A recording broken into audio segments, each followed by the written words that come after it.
Hello,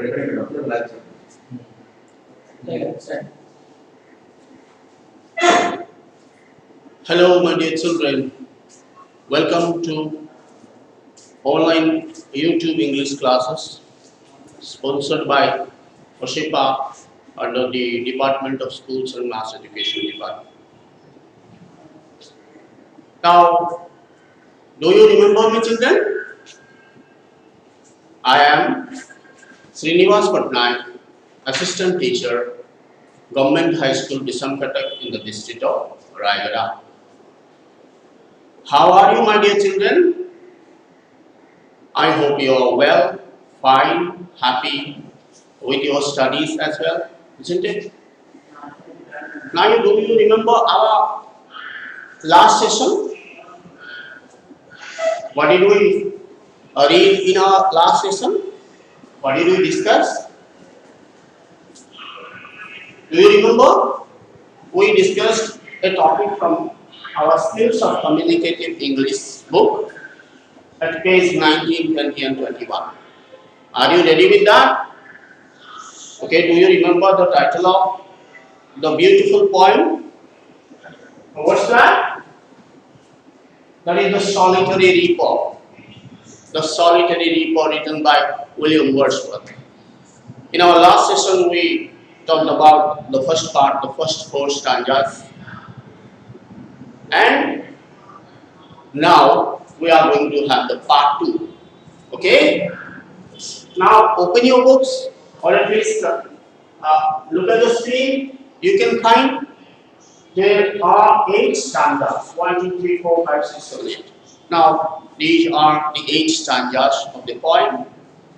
We have already covered these 4 stanzas, and now it is time to go into the details of these 4 stanzas. Stanza 5, 6, 7 and 8. Okay? But before we go into that, let us remember what you did and what we did in our last class.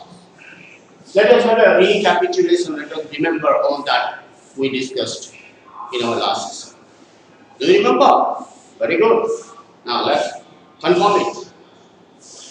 Okay. Now we studied 4 stanzas. We came across 4 stanzas, covered 4 stanzas, and stanza number 1 was about the fact that the poet met the girl. He asked his 4 travelers and other passers-by either to stop there or to gently pass or to silently pass, because he was very much interested in the girl's song. In the next stanza, that is stanza number 2,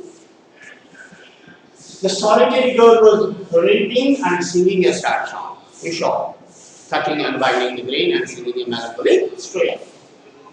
Now the sweet music of her song was overflowing all over the deep valley. That's what we could come to understand in stanza 2.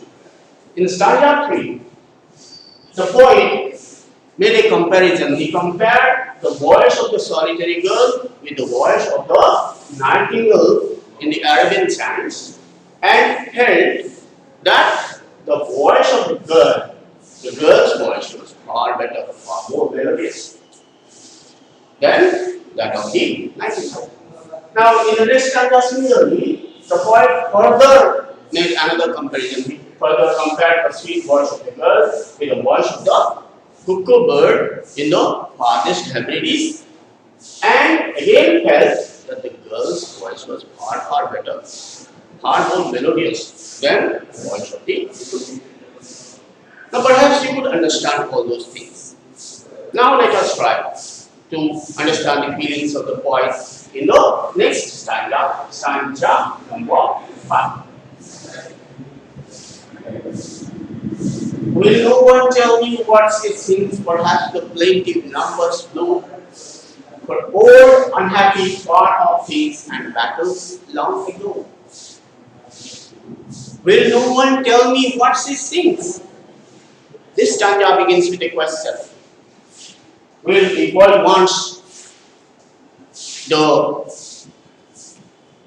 persons around him, he asks the persons around him, to tell the meaning of the song, what she sings. What she sings. Will no one tell me what she sings?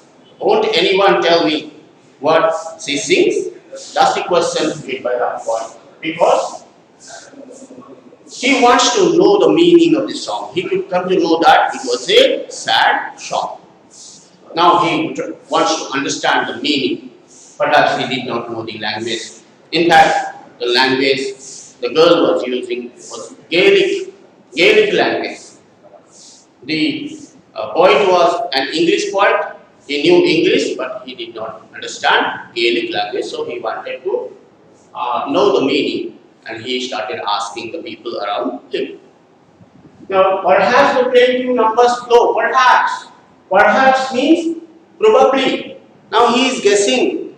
He is guessing. Perhaps he got no response from any other person. So he asks. Perhaps he feels. Perhaps the plaintive numbers. Plaintive numbers means the sad song. Plaintive numbers. Plaintive numbers flow for old unhappy part of things.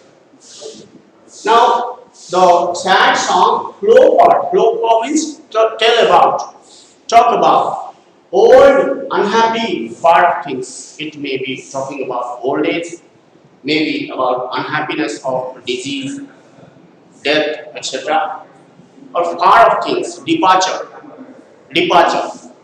A person going away from the home, or a person leaving the world. So death, disease, and departure.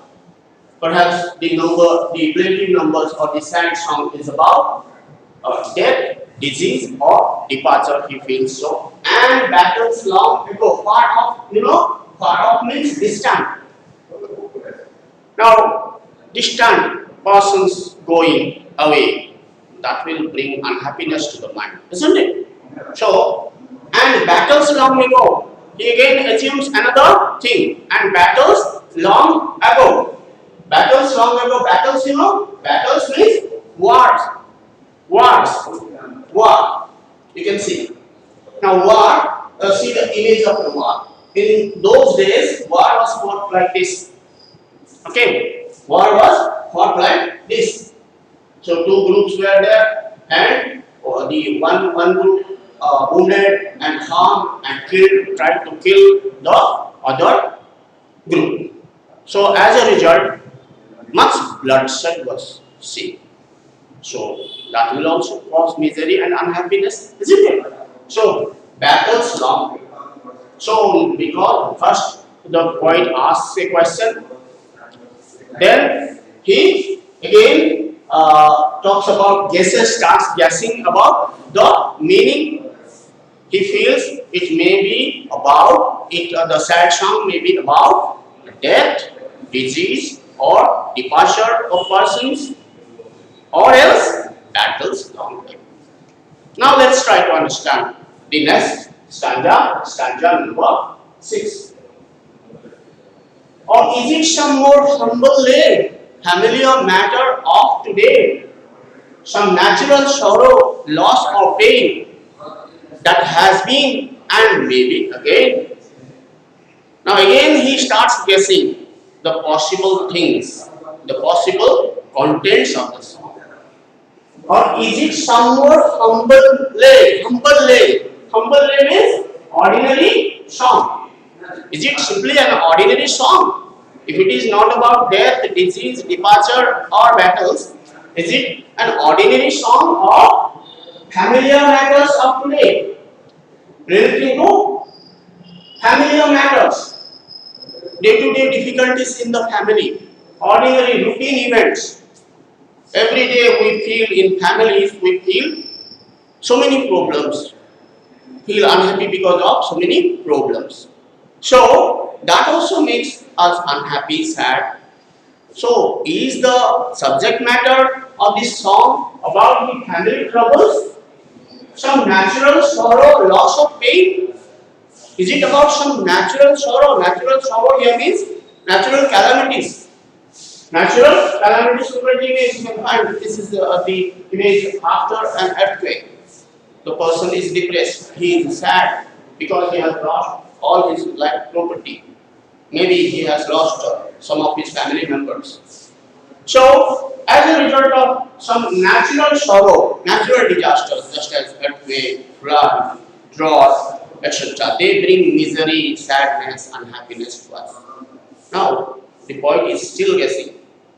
Is it about some natural sorrow which results in loss or pain?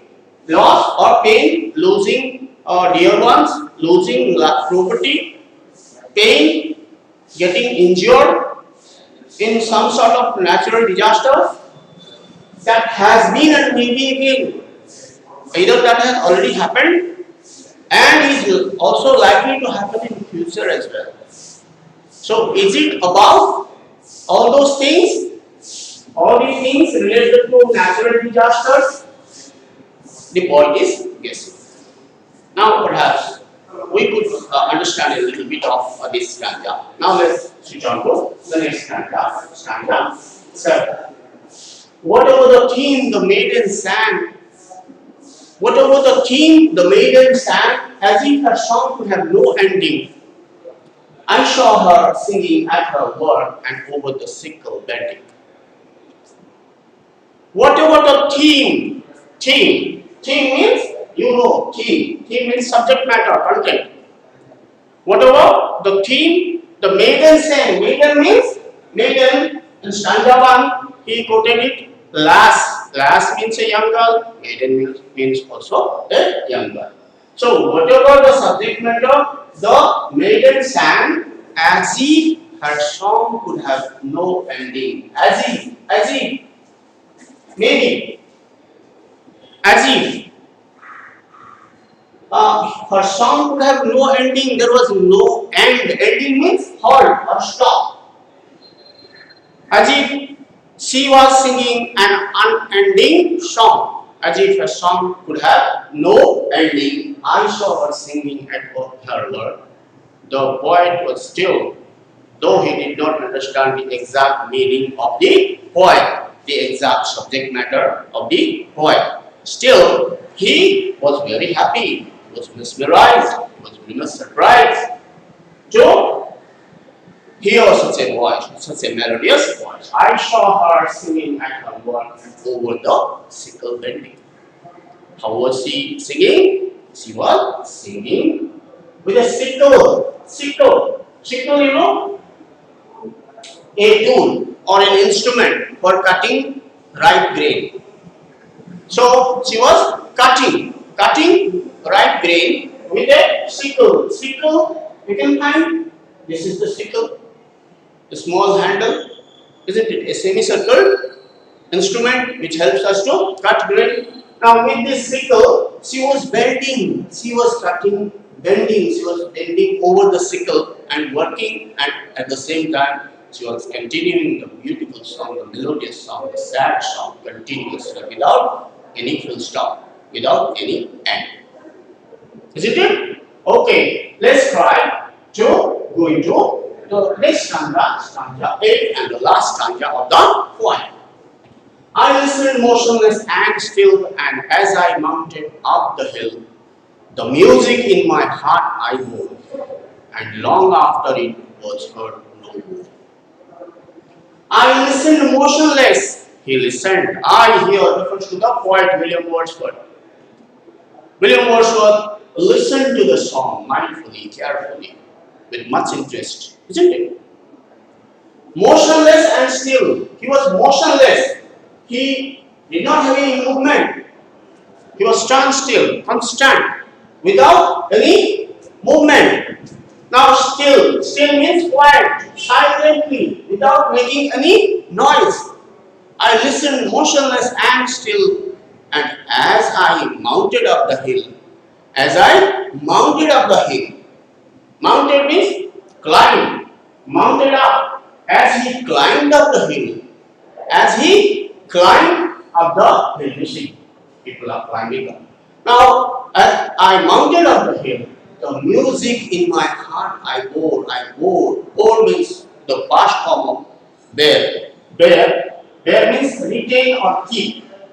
The music in my heart, I wrote, the music was so melodious, so enchanting that I kept it in my heart. It touched my heart. I kept it in my heart. And long after it was heard no more. That means it remained for a long, long time. Very long time. Okay? It remained for a very long time. Would you understand? Students, you could understand this text better. Isn't it? Okay, thus we come to the end. And before we go further, I would again ask you to like the video, to share it, and to subscribe the channel as well. Won't you? Sure, I'm sure you will do that. Okay.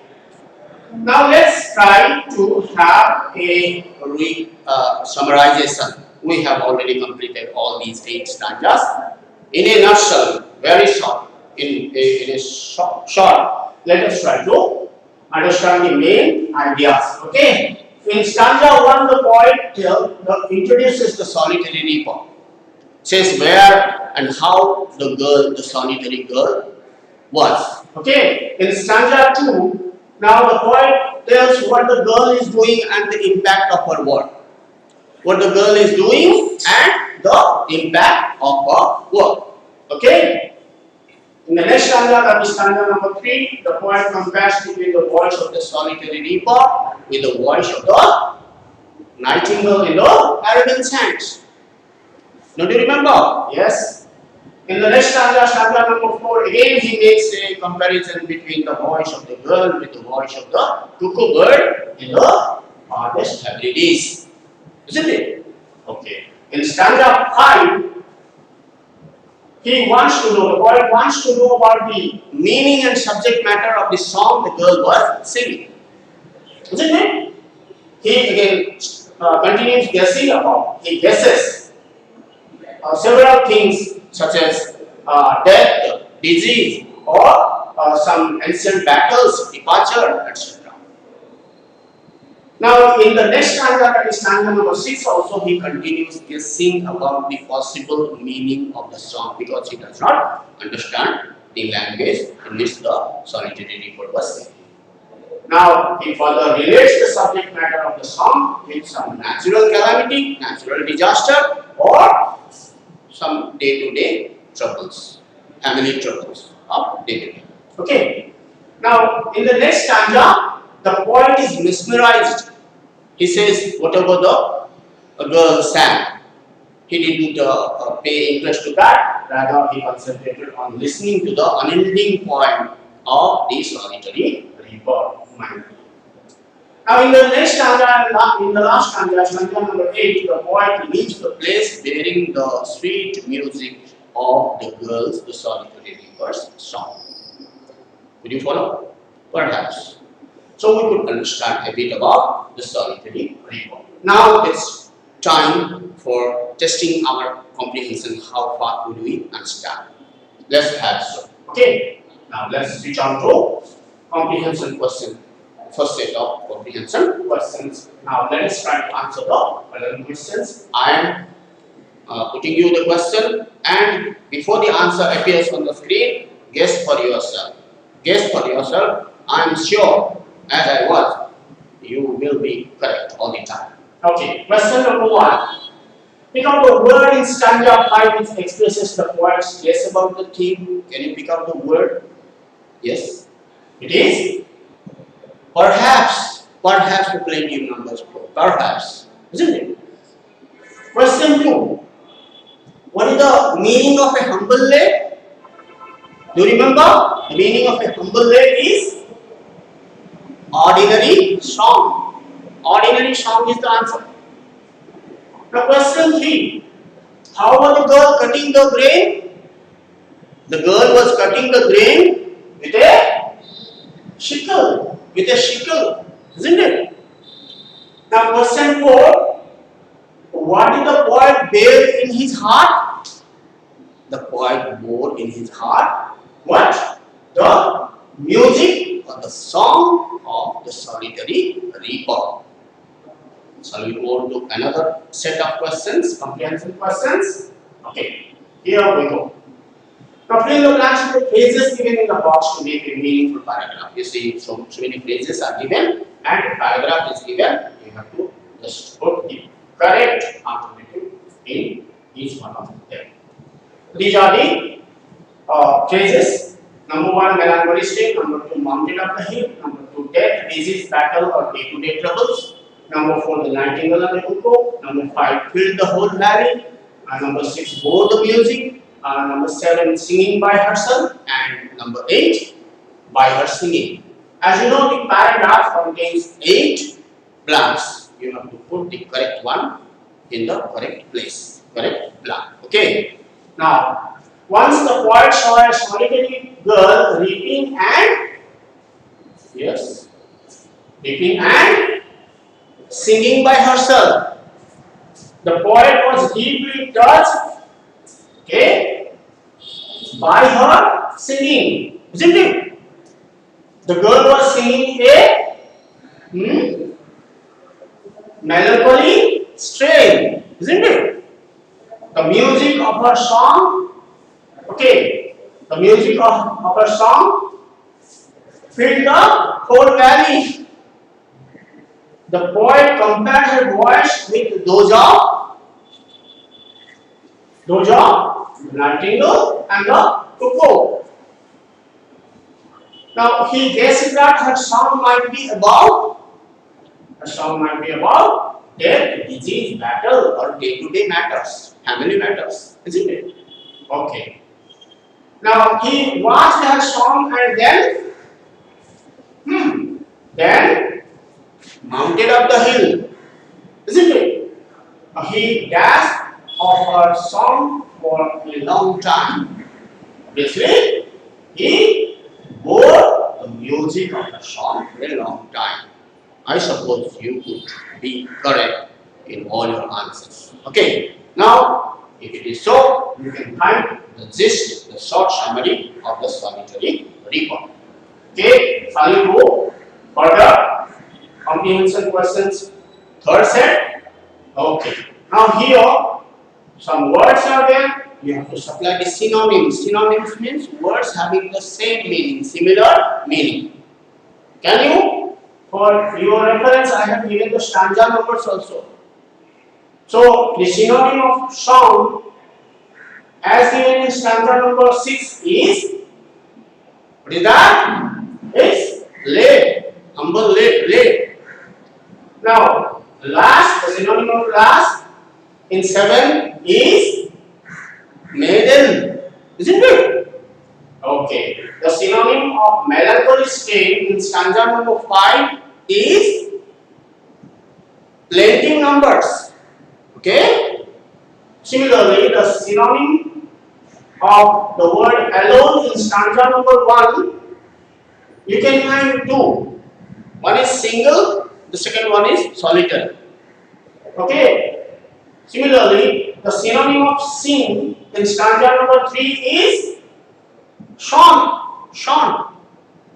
And the synonym of highland in stanza 2 is wail. Oh, listen for the wail to fall. Wail, isn't it?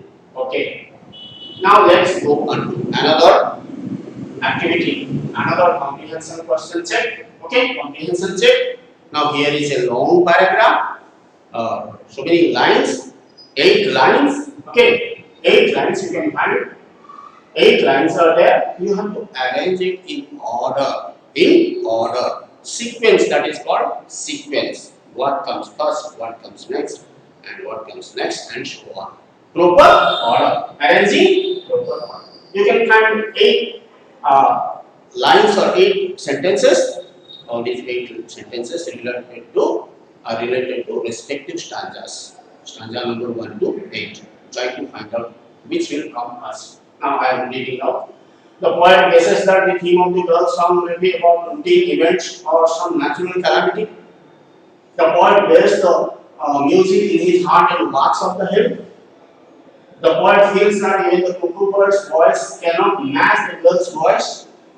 Okay, number D. The poet feels that the deep valley is overflowing with the girl's sweet sound.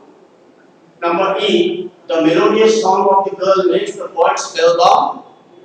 F. The poet finds a solitary girl weeping and singing. Z.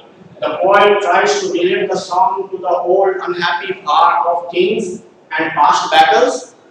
Okay, last, the poet H. The poet feels that the girl's sweet song is more melodious than the singing of the nightingale. I suppose you can also attempt the answer perfectly, isn't it? Okay, let's see. Which sentence comes first? Obviously, F. The poet finds a solitary girl weeping and singing. Okay, next. D. The poet feels that the deep valley is overflowing with the girl's sweet song. Okay, what comes next? H. The poet feels that the girl's sweet song is more melodious than the chanting of the nightingale. Okay, what comes next? Sentence C. The poet feels that even the cuckoo bird's voice cannot match the girl's voice. Okay. Next, what comes next? Z. The poet tries to relate the song to the old unhappy part of kings or past battles. Okay. What comes next? A. The poet guesses that the theme of the girl's song may be about routine events or some natural calamity. Okay. Next, what next? Sentence E. Sentence E. The melodious song of the girl makes the poet spellbound. Okay. And what comes at the end? Obviously, it is B. The poet bears the music in his heart and walks up the hill. Isn't it? You were correct. Okay. You were all correct. That's what I feel. Now let us go on to the next set, the rhyming words, as we did yesterday, as we did in our last class. Now column A, column B, rhyming words are given, you have to match each of the rhyming words. Now column A, sings, flow, play, pain, ending, still, go. Column B, today, bending, more, hill, ago, again, things. Let us start matching. You will do quicker than I can, isn't it? Okay, let's go. Sings, things, flow, ago, lay, today, pain, again, ending, bending, still, hill, bore, more. Isn't it? So, my dear students, you must have done it properly, correctly, isn't it? So, this is all that we could understand about the great poem, The Solitary Reaper, written by the great poet William Wordsworth. Now, I suppose you understood all about it. Okay? I am happy that I could tell you about each of the stanzas, and please once again just like it, share the link to your classmates and friends, and subscribe the channel. And one more thing, after getting again through the poem again, just see to it that you are able to do all the things at the end. At the end, you can find so many activities. Do those activities, show it to your teachers. Okay, children, thank you. Take care. Goodbye.